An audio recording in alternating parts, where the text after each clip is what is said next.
नमस्कार। अपने चैनल मंजू पूर्णेंदु में मैं आप सबका हार्दिक स्वागत करती हूँ। कल मैंने व्हाट्सएप पे एक कहानी पढ़ी, जिसको पढ़ने के बाद मैं रात भर सो नहीं पाई। मेरा मन बहुत बेचैन था। वो कहानी सीनियर सिटीजन्स के ऊपर थी, तो मैंने सोचा क्यों ना आज मैं उन्हीं के ऊपर फिर से एक वीडियो बनाऊं।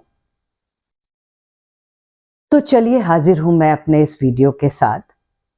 मैं सभी सीनियर सिटीजन्स को प्रणाम करती हूँ, उनका नमन करती हूँ और दिल से उनको शुक्रिया करती हूँ मेरी बातों को ध्यान से सुनने के लिए।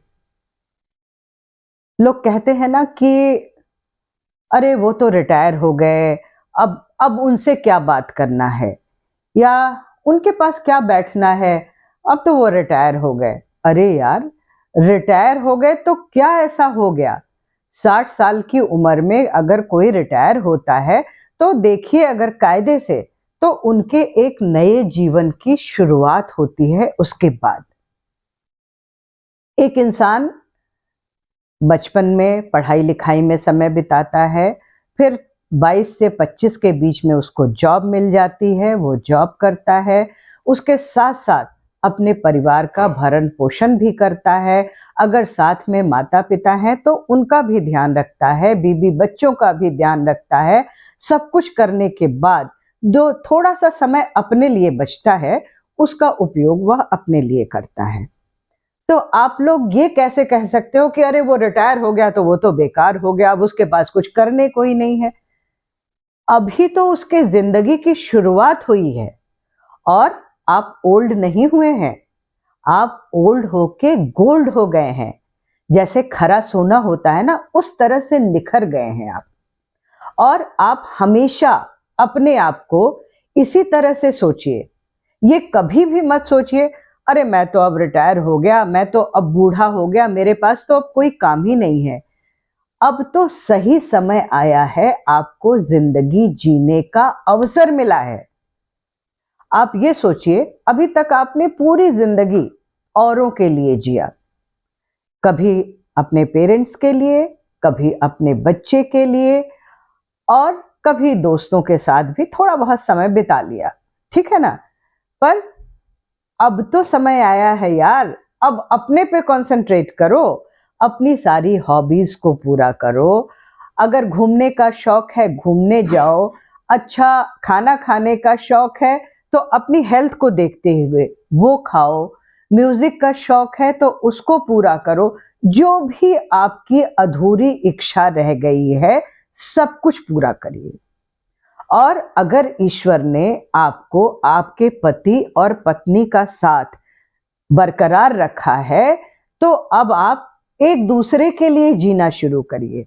अभी तक तो इतनी ज़िम्मेदारियाँ थीं कि आपको अपने साथ एक दूसरे के साथ समय बिताने का अवसर ही नहीं मिला, है ना? अब वो समय आया है जब आप एक दूसरे को उठ के गुड मॉर्निंग बोलें, आई लव यू बोलें और ना भी बोलें तो एहसास कराएँ उसको अपनी आँखों से, अपनी भावनाओं से कि आप एक दूसरे को कितना प्यार करते हैं। एक मैं सजेशन देना चाहूँगी कि कभी भी आप अपने सारे पैसे अनाप-शनाप ना खर्च करें और कभी भी अपना आशियाना ना छोड़ें। ठीक है, आप बच्चों के पास जाएँ, 1 हफ्ते, 10 दिन, 1 महीने, 2 महीने का समय उनके साथ बिताएँ, उसके बाद आप वापस आइए अपने आशियाने पे, क्योंकि आपकी जड़ें उससे जुड़ी हुई हैं।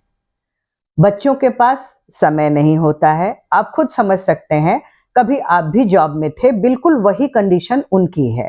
और आजकल तो प्राइवेट जॉब में आप देखते ही हैं कि कितना ज़्यादा एक्सप्लॉइटेशन होता है बच्चों का, सुबह से लेके रात तक वो काम करते हैं। फिर आपके पास साथ बैठकर समय बिताना या आपसे बहुत देर तक गॉसिप करना उनके लिए पॉसिबल नहीं होता है, क्योंकि उनके साथ उनके परिवार की ज़िम्मेदारी भी जुड़ी होती है ना।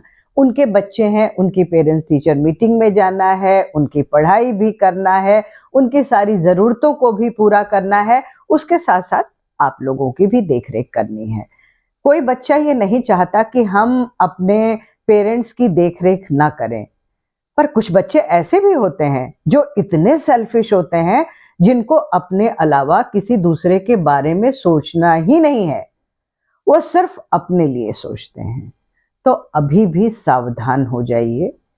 अपना घर कभी मत छोड़िए, अपने जीते जी। आपका बच्चा, बेटा, बहू, बेटी कोई भी हो, कितना भी कहे कि ये घर मेरे नाम कर दीजिए और मैं आपकी सेवा करूँगा या करूँगी, ये भूल से भी मत करिएगा। समय बहुत तेजी से बदल रहा है और कब किसका दिमाग बदल जाए इसका अंदाजा नहीं लगा सकते हैं आप। मान लीजिए अचानक आपकी तबीयत खराब होती है, आपने सारे पैसे बैंक अकाउंट खाली कर दिया, सब पैसे अपने नाती पोते, बेटा बेटी सबके नाम कर दिया। अब आपके ट्रीटमेंट की बारी आ रही है। बेटा अपनी प्रॉब्लम बताएगा कि पापा हमारे बच्चे पढ़ रहे हैं, हमारी इतनी जिम्मेदारियां हैं, मेरे पास तो पैसे ही नहीं बचते हैं। बेटी कहेगी देखिए पापा मैं तो ससुराल में रहती हूँ, अब मैं उनके लोगों के हिसाब से ही तो करूँगी। हाँ, एक कंडीशन ये हो सकती है अगर आपकी बेटी वर्किंग है, तब उसे पूरी फ्रीडम है, वो अपने हिसाब से पैसे खर्च कर सकती है। वो चाहे आपके ऊपर करे, चाहे अपने ससुराल वालों पे करे, चाहे अपने ऊपर करे, फिर वो टोटली फ्री होती है अपने डिसीजन लेने के लिए। पर अगर मान लीजिए आपकी बेटी अनएम्प्लॉयड है, तो वो तो खुद ही किसी पे डिपेंडेंट है। तो वो कैसे डिसीजन ले सकती है कि उसको क्या करना चाहिए और क्या नहीं करना चाहिए। तो सबसे पहले उसे अपने पति की रजामंदी लेनी होगी, फिर अपने ससुराल वालों की रजामंदी लेनी होगी, उसके बाद ही वो कुछ फर्दर स्टेप ले सकती है। तो ये सब मौका ही क्यों आए? आपने जिंदगी भर की बचत के बाद जो पैसे इकट्ठे किए हैं, उसको बैंक में रखिए और हिफाजत से रखिए। थोड़ा बहुत ज़रूर आप इन्वेस्टमेंट इस तरह से कर दीजिए कि लॉन्ग रन में वो आपको मिलेगा, पर जब आप 60 प्लस हो जाते हैं, तो आपकी मेडिकल नीड भी थोड़ी-सी बढ़ने लगती है। आप मेरी बात समझ रहे हैं ना? थोड़ी-थोड़ी बीमारियाँ हर किसी को हो जाती हैं, दवाओं का खर्च होता है, टेस्ट का खर्च होता है, तो ये सब भी उसके साथ जुड़ता जाता है। तो अपने पैसों को बिल्कुल सेफ रखें, जिससे अपने सारे ये काम आप पूरे कर सकते हो। बच्चों से कभी पैसे लेने की नौबत ना आए। हाँ, अगर ज़रूरत हो तो थोड़ा बहुत बर्थडे है, एनिवर्सरी है, आप अपने बच्चों को गिफ्ट दे दें, उसमें कोई बुराई नहीं है। पर एक बार फिर से मैं कहूँगी, अब से भी सावधान हो जाइए। मैंने जब वो वीडियो देखा तो मेरी आँखों से आँसू निकल गया। मैं बताऊँगी नहीं और बता के आप लोगों को दुखी नहीं करना चाहूँगी, पर ये हिदायत ज़रूर दूँगी कि अपना पैसा और अपना घर हमेशा अपने पास सुरक्षित रहिए, जब तक कि आप इस दुनिया में हैं। भरोसा करिए सब पे, प्यार करिए सबसे, लेकिन अंधविश्वास मत करिए। अंधविश्वास कभी-कभी बहुत खतरनाक हो जाता है। तो ऐसे तो मैं भी बोलना चाहूँ तो इस टॉपिक पे बहुत बोल सकती हूँ, पर मुझे लगता है कि ऐसी चीज़ें बोलूँ जो आपके काम की हो। और एक चीज़ और कहना चाहूँगी कि आप अपनी लाइफ़ को बिल्कुल रूटीन कर लीजिए। अभी तक था आपको 10 बजे ऑफ़िस पहुँचना था, आप वॉक के लिए नहीं जा पाते थे, आपके खाने-पीने का टाइम नहीं फ़िक्स हो पाता था और आप फ्रूट्स नहीं ले पाते थे। सारी चीज़ें होती हैं, वो मैं इससे एग्री करती हूँ क्योंकि समय का अभाव होता है। कुछ लोग होते हैं जिनका टाइम मैनेजमेंट बहुत अच्छा होता है, वो ये सब करने के साथ-साथ अपने लिए भी टाइम निकाल लेते हैं, पर ज़्यादातर लोग नहीं निकाल पाते। कोई बात नहीं, रात गई और बात गई, जो वक़्त बीत गया वो बीत गया, उसके बारे में सोचने की ज़रूरत भी नहीं है।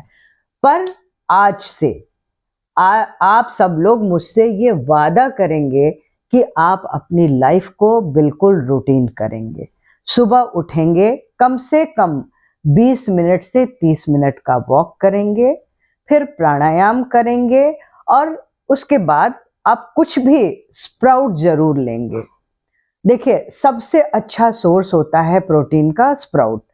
एक एज बढ़ने के बाद सारे स्प्राउट्स को आप डाइजेस्ट नहीं कर सकते हैं, पर मूंग इतना लाइट होता है कि उसका इतना सा स्प्राउट बनाइए और खा लीजिए। इंतजार मत करिए कि आपकी वाइफ बना के देगी तभी आप खाएंगे। आप खुद बनाइए, अपने भी खाइए और उनको भी खिलाइए, क्योंकि उनके पास अभी भी बहुत सारी जिम्मेदारियां हैं।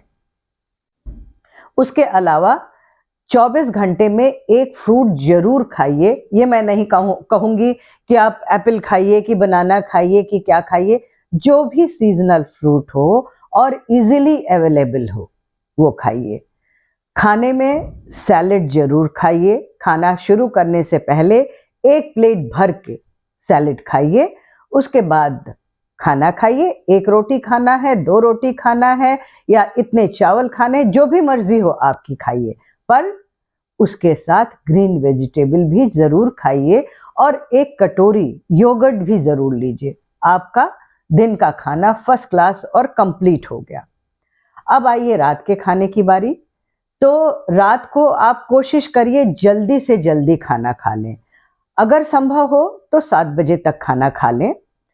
उसके बाद आराम से टीवी देखें, एक हल्की फुल्की वॉक भी कर लें, उससे खाना आराम से डाइजेस्ट हो जाता है। पर खाना खाने के आधे घंटे बाद वॉक करिए।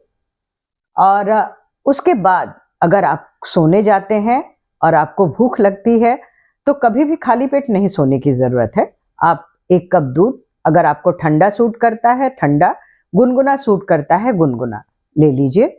अगर आपको दूध नहीं सूट करता है, नो प्रॉब्लम, आप थोड़े से ड्राई फ्रूट्स ले लीजिए या एक कोई फ्रूट खा लीजिए और आराम से सो जाइए। कोशिश करिए कि 10 बजे तक आप बिस्तर पे चले जाएं। जब भी नींद आए आप सो जाइए तो आप बिल्कुल फ्रेश फील करेंगे। सोने से पहले कोशिश करिए टीवी मत देखिए, क्योंकि कभी कभी कोई सीरियल या कोई बहुत अच्छी मूवी देखते देखते वो चीजें आपके दिमाग में बस जाती हैं। तो जब आप सोने जाते हैं तो वो चीज आपके थॉट प्रोसेस में चलने लगती है, जिसकी वजह से आपको नींद नहीं आती। लेडीज के साथ ऐसा बहुत होता है, जेंट्स का तो मुझे नहीं पता है। तो कोशिश करिए कि सोने से पहले कुछ ऐसी चीजें करिए, जैसे थोड़ा सा अगर आपको अच्छा लगता है तो आप मंत्र जाप कर लीजिए या हनुमान चालीसा पढ़ लीजिए या जो भी आपको पसंद हो, या कुछ अच्छे फिल्मी गाने सुन लीजिए जो बहुत ही सूदिंग और बहुत कूलिंग होते हैं, जिनको सुनने के बाद आपका ब्रेन भी रिलैक्स करने लगता है और आराम से सो जाइए। एक बार फिर से वीडियो खत्म करने से पहले मैं इतना जरूर कहना चाहूंगी कि प्लीज आप सबसे हाथ जोड़ के मेरा विनम्र निवेदन है कि अपना घर और अपना पूरा पैसा कभी भी किसी के नाम मत करें। वो आपकी धरोहर है या आपकी जीवन रेखा है। जो बचा हुआ समय है उसी के सहारे आपको स्पेंड करना है। समझ रहे हैं ना मेरी बात? तो उसको आप अपने पास सुरक्षित रखिए, तो आपकी इज्जत भी रहेगी सब में। अगर आप बिल्कुल खोखले हो जाएंगे ना तो ये दुनिया बहुत खराब है। वो आपको पूछेगी भी नहीं, यहां तक कि आपकी तरफ पलट के देखेगी भी नहीं। कहेगी अरे वो तो साला कंगाल है, मैं क्या उससे बात करूं या क्या उसके पास बैठूं। ये नौबत मत आने दीजिए। सारी जमा पूंजी आपकी है, आपको अपने हिसाब से उसको खर्च करना है।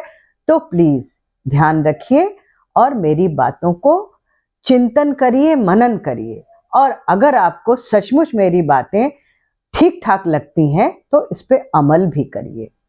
तो चलिए मिलती हूं अगले वीडियो में, तब तक के लिए नमस्कार, धन्यवाद।